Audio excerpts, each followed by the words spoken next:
Ang kwento ng pagtubos, Kabanata 14, ang mga anak ni Israel. Ang kabanatang ito ay batay sa Genesis Kapitulo 37, Genesis Kapitulo 39, 41 hanggang 48, Exodo Kapitulo 1 hanggang 4. Nakinig si Joseph sa mga tagubili ng kanyang ama at natakot sa Panginoon. Mas masunurin siya sa matuwid na turo ng kanyang ama kaysa sinuman sa kanyang mga kapatid. Pinahahalagahan niya ang kanyang mga tagubilin at, taglay ang integridad ng puso, gustong-gusto niyang sundin ang Diyos. Nalungkot siya sa maling paggawi ng ilan sa kanyang mga kapatid at maamo silang nakiusap na ituloy ang isang matuwid na landasin at iwanan ang kanilang masasamang gawa. Ito ay nagpagalit lamang sa kanila laban sa kanya. Ang kanyang pagkamuhi sa kasalanan ay hindi niya matiis na makita ang kanyang mga kapatid na nagkasala laban sa Diyos. Inilatag niya ang bagay sa kanyang ama, umaasang maaaring baguhin sila ng kanyang awtoridad. Ang pagkakalantad na ito ng kanilang mga kamalian ay nagpagalit sa kanyang mga kapatid laban sa kanya. Nakita nila ang matinding pagmamahal ng kanilang ama kay Jose, at naiinggit sila sa kanya. Ang kanilang inggit ay lumago sa puot, at sa wakas ay sa pagpatay. Ang anghel ng Diyos ay nagturo kay Joseph sa mga panaginip na inosenteng isinalaysay niya sa kanyang mga kapatid, sapagkat, masdan, tayo ay nagbubuklod ng mga bigkis sa parang, at, narito, ang aking bigkis ay bumangon, at gayon din ay tumayo, at, narito, ang inyong mga bigkis ay nakatayo sa palibot, at nagsiyukod sa aking bigkis. At sinabi sa kanya ng kanyang mga kapatid, maghahari ka nga ba sa amin? O magkakaroon ka nga ba ng kapangyarihan sa amin? At lalo pa nilang kiniputin siya dahil sa kanyang mga panaginip, at dahil sa kanyang mga salita. At siya'y nanaginip pa ng isa pang panaginip, at isinaysay sa kanyang mga kapatid, at sinabi, narito, ako'y nanaginip pa ng isang panaginip, at, narito, ang araw at ang buwan at ang 11 bituin ay nagsiyukod sa akin. At kanyang isinaysay sa kanyang ama, at sa kanyang mga kapatid, at sinaway siya ng kanyang ama, at sinabi sa kanya, ano itong panaginip na iyong napanaginipan? Ako ba at ang iyong ina at ang iyong mga kapatid ay tunay na lalapit upang yumukod sa iyo sa lupa? At ang kanyang mga kapatid ay nainggit sa kanya, ngunit sinusunod ng kanyang ama ang kasabihan. Joseph sa Ehipto, layunin ng mga kapatid ni Jose na patayin siya, ngunit sa wakas ay nasisiyahang ibenta siya bilang isang alipin, upang maiwasan ang kanyang pagiging mas dakila kaysa sa kanila. Akala nila inilagay nila siya kung saan hindi na sila magugulo sa kanyang mga pangarap, at kung saan walang posibilidad na matupad ang mga ito. Ngunit ang mismong landas na kanilang tinahak ang Diyos ay pinawalang bisa upang maisakatuparan ang hindi nila idinisenyo na dapat mangyari, na siya ay magkaroon ng kapangyarihan sa kanila. Hindi pinabayaan ng Diyos si Jose na pumunta sa Ehipto ng mag-isa. Inihanda ng mga anghel ang daan para sa kanyang pagtanggap. Binili siya ni Potiphar, isang opisyal ni Faraon, kapitan ng bantay, sa mga Israelita. At ang Panginoon ay sumakay Jose, at kanyang pinagpala siya, at binigyan siya ng biyaya sa kanyang Panginoon, na anupat ang lahat ng kanyang pag-aari ay ipinagkatiwala niya sa pangangalaga ni Jose. At iniwan niya sa kamay ni Jose ang lahat niyang tinatangkilik, at hindi niya alam kung ano ang mayroon siya, maliban sa tinapay na kanyang kinakain. Itinuring na isang kasuklam-suklam para sa isang Hebreo ang paghahanda ng pagkain para sa isang Ehipsyo. Nang matukso si Joseph na lumihis sa landas ng tama, lumabag sa batas ng Diyos at mapatunayang hindi tapat sa kanyang Panginoon, matatag siyang lumaban at nagbigay ng katibayan ng nakakataas na kapangyarihan ng pagkatakot sa Diyos sa kanyang sagot sa asawa ng kanyang amo. Matapos magsalita tungkol sa malaking pagtitiwala ng kanyang Panginoon sa kanya, sa pamamagitan ng pagtitiwala sa lahat ng mayroon siya sa kanya, napabulalas siya, paano ko magagawa itong malaking kasamaan at magkasala laban sa Diyos? Hindi siya mahihikayat na lumihis sa landas ng katwiran at yerokan ang batas ng Diyos sa pamamagitan ng anumang panghihikayat o pagbabanta. At nang siya ay akusahan, at ang isang batayang krimen ay maling inilagay sa kanyang paratang, hindi siya nalubog sa kawalan ng pag-asa. Sa kamalayan ng inosente at tama ay nagtiwala pa rin siya sa Diyos. At ang Diyos, na hanggang ngayon ay umalalay sa kanya, ay hindi siya pinabayaan. Siya ay ginapos ng mga tanikala at itinago sa isang madilim na bilangguan. Gayunpaman, ginawang pagpapala ng Diyos ang kasawiang ito. Binigyan niya siya ng pabor kasama ng tagapag-ingat ng bilangguan, At kay Jose ay ipinagkatiwala sa lalong madaling panahon ang pananagutan ng lahat ng mga bilanggo. Narito ang isang halimbawa sa lahat ng henerasyon na dapat mabuhay sa mundo. Bagamat maaari silang malantad sa mga tukso, gayunpaman dapat nilang matanto na may depensa sa kamay, at ito ay kanilang sariling kasalanan kung hindi sila mapangalagaan. Ang Diyos ay magiging isang kasalukuyang tulong, at ang kanyang espiritu ay isang kalasag. Bagamat napapaligiran ng pinakamatinding tukso, may pinagmumulan ng lakas na maaari nilang gamitin at labanan ang mga ito. Gaano kabanggas ang pagsalakay sa moral ni Joseph? Ito ay nagmula sa isang may impluwensya, ang pinakamalamang na maliga. Ngunit gaano ito kabilas at katatag ay nilabanan. Siya ay nagdusa para sa kanyang kabutihan at integridad, dahil siya na magliligaw sa kanya ay naghiganti sa kanyang sarili sa kabutihang hindi niya masisira, at sa pamamagitan ng kanyang impluwensya ay naging dahilan upang siya ay pakulong, sa pamamagitan ng pagbibintang sa kanya ng isang maling pagkakamali. Dito nagdusa si Joseph dahil hindi niya ibigay ang kanyang integridad. Inilagay niya ang kanyang reputasyon at interes sa mga kamay ng Diyos. At bagamat siya ay pinahintulutan na pahirapan sa loob ng ilang panahon, upang ihanda siya upang punan ang isang mahalagang posisyon, gayunpaman ay ligtas na binantayan ng Diyos ang reputasyong iyon na itim ng isang masamang nag-aakusa, at pagkatapos, sa kanyang sariling kapanahunan, pinaliwanag ito. Ginawa ng Diyos maging ang bilangguan ang daan patungo sa kanyang kataasan. Ang birtud ay magdadala ng sarili nitong gantimpala. Ang kalasag na tumakip sa puso ni Joseph ay ang pagkatakot sa Diyos, na naging dahilan upang siya ay maging tapat at makatarungan sa kanyang Panginoon at tapat sa Diyos. Bagamat si Jose ay itinaas bilang isang pinuno sa buong lupain, hindi niya kinalimutan ang Diyos. Alam niya na siya ay isang dayuhan sa isang kakaibang lupain, na hiwalay sa kanyang ama at sa kanyang mga kapatid, na kadalasang nagdulot sa kanya ng kalungkutan, ngunit matibay ang kanyang paniniwala na ang kamay ng Diyos ay pumaibabaw sa kanyang landas, upang ilagay siya sa isang mahalagang posisyon. At, patuloy na umaasa sa Diyos, ginampanan niya ang lahat ng tungkulin ng kanyang katungkulan, bilang pinuno sa lupain ng Ehipto, ng may katapatan. Lumakad si Joseph kasama ng Diyos.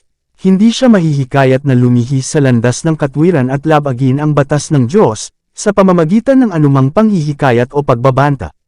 Ang kanyang pagpipigil sa sarili at pagtitiyaga sa kahirapan at ang kanyang hindi natitinag na katapatan ay naiwan sa talaan para sa kapakinabangan ng lahat na pagkatapos ay mabubuhay sa lupa. Nang aminin ng mga kapatid ni Joseph ang kanilang kasalanan sa harap niya, malaya niyang pinatawad sila at ipinakita sa pamamagitan ng kanyang mga gawa ng kabutihan at pagmamahal na hindi siya nagtanim ng sama ng loob sa kanilang dating malupit na paggawi sa kanya. Mga araw ng kaunlaran. Ang mga anak ni Israel ay hindi alipin.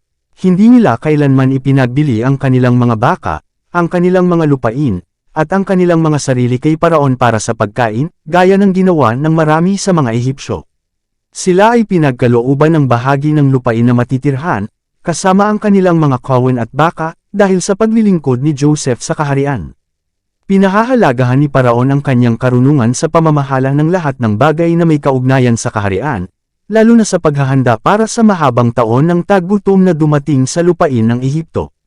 Nadama niya na ang buong kaharian ay may utang na loob para sa kanilang kaunlaran sa matalinong pamamahala ni Jose, at, bilang tanda ng kanyang pasasalamat, sinabi niya kay Jose, ang lupain ng Ehipto ay nasa harap mo, sa pinakamainam na lupain ay patahanan mo ang iyong ama at mga kapatid, sa lupain ng Goshen ay hayaan mo silang manirahan, at kung ikaw ay may nakikilalang mga taong masigla sa kanila, ay gawin mo silang mga pinuno sa aking mga baka.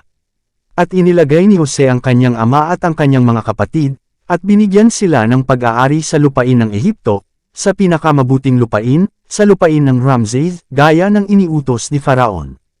At pinakain ni Jose ng tinapay ang kanyang ama, at ang kanyang mga kapatid, at ang buong sangbahayan ng kanyang ama, ayon sa kanilang mga angkan. Walang buwis na hinihingi sa ama at mga kapatid ni Jose ang hari ng Ehipto, at si Jose ay pinahintulutan ng pribilehiyong magbigay sa kanila ng saganang pagkain.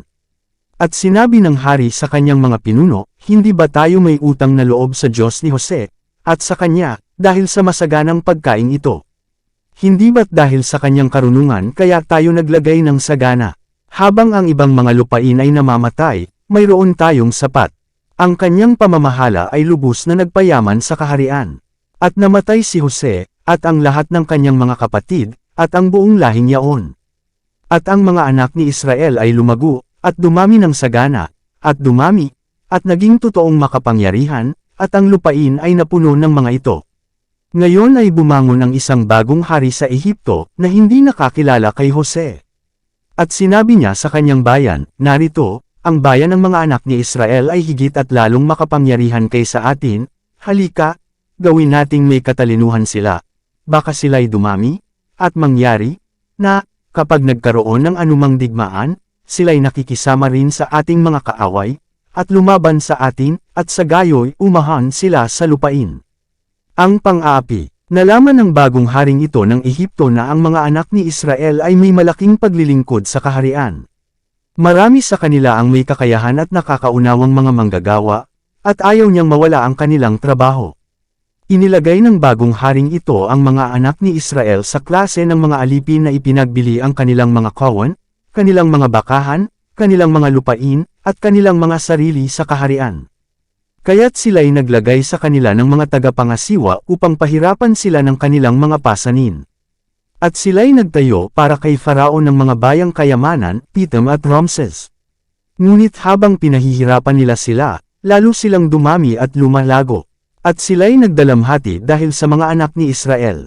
At ginawa ng mga Egyptyo na maglingkod na may kahigpitan ang mga anak ni Israel, at kanilang ginawang mapait ang kanilang buhay sa mabigat na pagkaalipin, sa argamasa, at salaryo, at sa lahat ng sari-saring paglilingkod sa parang, lahat ng kanilang paglilingkod na kanilang pinaglilingkuran, ay may mahigpit.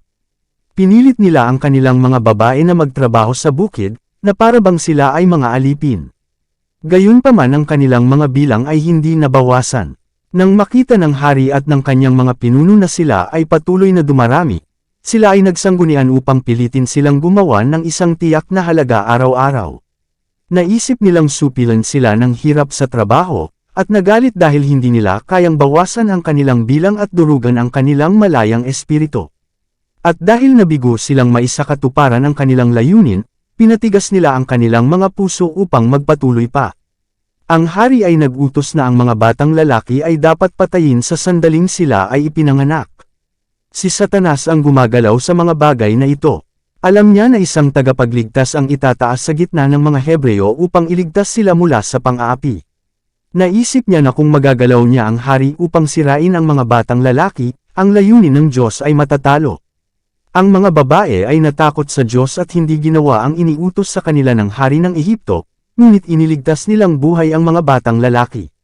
Ang mga babae ay hindi nang ahas na patayin ang mga batang Hebreo, at dahil hindi nila sinunod ang utos ng hari, pinagpala sila ng Panginoon.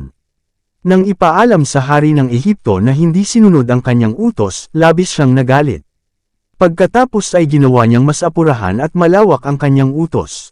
Inutusan niya ang lahat ng kanyang mga tao na magbantay ng mahigpit, na sinasabi, ang bawat anak na lalaki na ipinanganak sa Ehipto ay inyong itatapon sa ilog, at ang bawat anak na babae ay inyong ililigtas na buhay. Moses. Nang ang malupit na utos na ito ay buong puwersa, ipinanganak si Moises.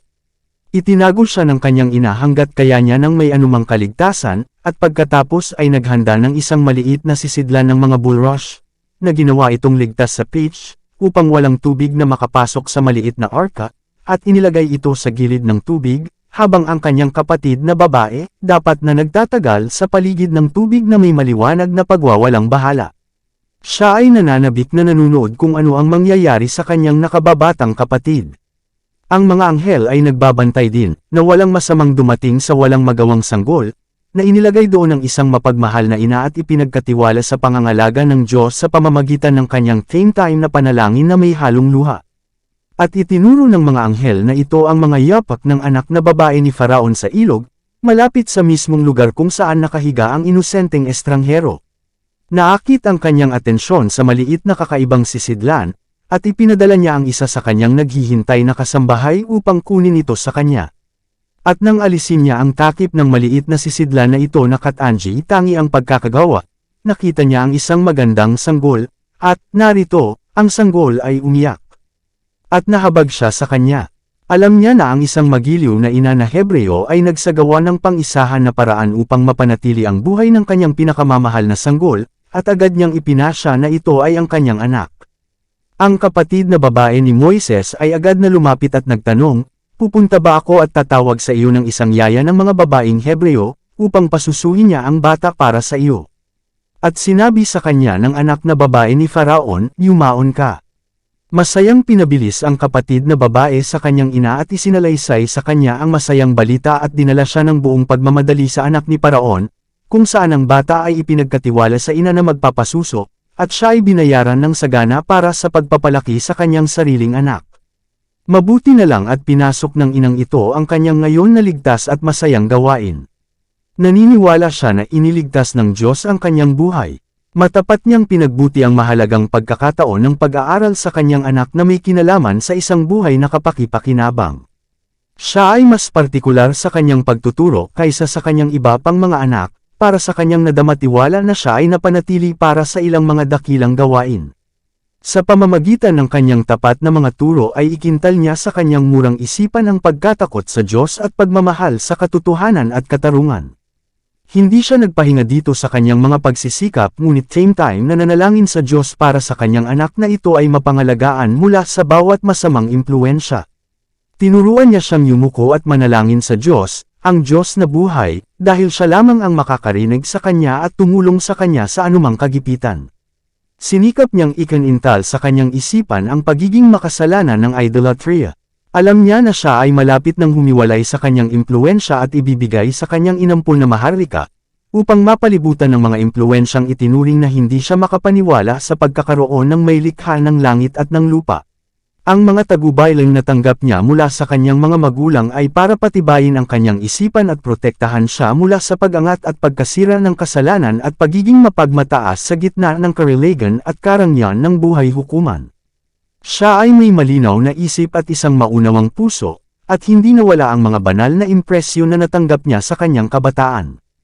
Iningatan siya ng kanyang ina hanggat kaya niya, ngunit obligado siyang humiwalay sa kanya noong mga 12 taong gulang siya, at pagkatapos ay naging anak siya ng anak na babae ni Faraon. Dito natalo si Satanas. Sa pamamagitan ng pag-uudyok kay Faraon na lipulin ang mga anak na lalaki, naisip niyang talikuran ang mga layunin ng Diyos at sirain ang isa na ibabangon ng Diyos upang iligtas ang kanyang bayan. Ngunit ang mismong utos na iyon, ang paghirang sa mga anak na Hebreo sa kamatayan, ay ang paraan na pinawalang bisa ng Diyos upang ilagay si Moises sa maharlikang pamilya, kung saan nagkaroon siya ng mga pakinabang upang maging isang taong may kaalaman at lubos na kwalipikadong pamunuan ang kanyang mga tao mula sa Ehipto. Inaasahan ni Faraon na itataas ang kanyang ampon sa trono. Tinuruan niya siyang tumayo sa pinuno ng mga hukbo ng Ehipto at pamunuan sila sa labanan. Si Moses ay isang mahusay na paborito sa hukbo ni Faraon at pinarangalan dahil siya ay nagsagawa ng pakikidigma na may higit na kahusayan at karunungan. At si Moises ay tinuruan sa lahat ng karunungan ng mga Egyptyo, at naging makapangyarihan sa mga salita at sa mga gawa. Itinuring ng mga Ehipsyo si Moises bilang isang kahanga-hangang karakter. Espesyal na paghahanda para sa pamumuno. Itinuro ng mga anghel kay Moises na pinili siya ng Diyos upang iligtas ang mga anak ni Israel. Ang mga pinuno sa mga anak ni Israel ay tinuruan din ng mga anghel na ang oras ng kanilang pagliligtas ay malapit na, at na si Moises ang taong gagamitin ng Diyos upang maisakatuparan ang gawaing ito. Inakala ni Moises na ang mga anak ni Israel ay maliligtas sa pamamagitan ng pakikidigma, at siya ay tatayo sa pinuno ng hukbong Hebreo, upang pangunahan ang pakikidigma laban sa mga hukbong Ehipsyo at iligtas ang kanyang mga kapatid mula sa pamatok ng pang-api. Dahil dito, pinangalagaan ni Moises ang kanyang mga pagmamahal, upang ang mga ito ay hindi maibigay ng husto sa kanyang inampon o kay Faraon, baka mas mahirap para sa kanya na manatiling malaya na gawin ang kalooban ng Diyos. Iniingatan ng Panginoon si Moises na hindi mapinsala ng masasamang impluensya sa paligid niya. Ang mga alituntunin ng katotohanan, na natanggap sa kanyang kabataan mula sa mga magulang na may takot sa Diyos, ay hindi niya kailanman nakalimutan. At nang kailangan niyang protektahan mula sa mga masasamang impluensya na dumalo sa isang buhay sa korte, kung gayon ang mga aral ng kanyang kabataan ay nagbunga. Ang takot sa Diyos ay nasa harapan niya, at napakalakas ng kanyang pagmamahal sa kanyang mga kapatid, at napakalaki ng kanyang paggalang sa pananampalatayang Hebreo, na hindi niya itinago ang kanyang mga magulang para sa karangalan ng pagiging tagapagmana ng maharlikang pamilya. Nang si Moises ay 40 taong gulang, siya ay lumabas sa kanyang mga kapatid, at minasdan ang kanilang mga pasanin, at namataan niya ang isang Egyptyo na nananakit ng isang Hebreo, na isa sa kanyang mga kapatid. At siya'y lumingon dito at doon, at nang makita niyang walang tao, kanyang pinatay ang Egyptyo, at itinago siya sa buhangin. At nang siya'y lumabas sa ikalawang araw, narito, ang dalawang lalaki sa mga Hebreo ay nag-aaway, at sinabi niya sa gumawa ng kasamaan, "Bakit mo sinasaktan ang iyong kapwa?" At kanyang sinabi, "Sino ang naglagay sa iyo na isang prinsipe at isang hukom sa amin? Balak mo bang patayin ako, gaya ng pagpatay mo sa Egyptyo?" At natakot si Moises, at sinabi, "Tunay na nalaman ang bagay na ito."